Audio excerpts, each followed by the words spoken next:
Itong aking coffee machine parang siya na punong-puno ng hangin.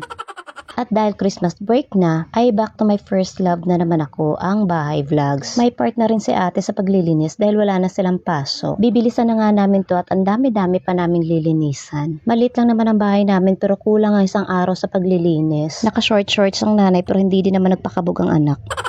Ang lugar na ito ay isa sa mga parte ng bahay na gamit, kaya isa din to sa pinakasabog at pinakamakalat. Ang cute nga ng aking pilay na working chair.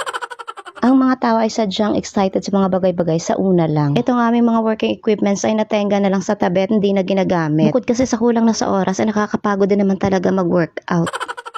Mga mapagpanggap lang talaga. Nagkalat nga ang mga ornaments itong aking Christmas tree dahil natumba ito nung nakarang araw. Partida, hindi pa ako nagbubukas masyado ng bintana at pintuan pero napakaraming alikabok. O baka naman kaya naipunan ng alikabok dahil buwanan ako makapaglinis.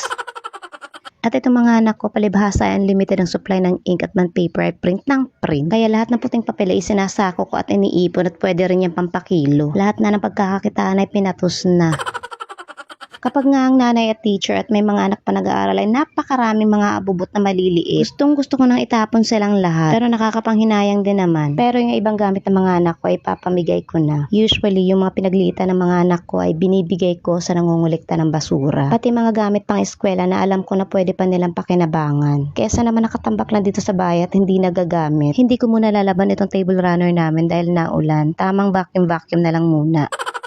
Itong dining/working table ay hilong-hilo na rin sa akin.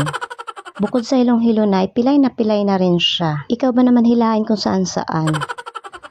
At alam ko early next year ay iba na naman ang magiging pwesto niya. Pati ang carpet ay gigil na rin sa akin. At nagtanggal nga ako ng mga iilang ornaments sa aking Christmas tree para may lagay ko sa table. O paano?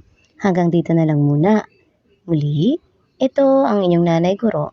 Maraming salamat po sa panunood.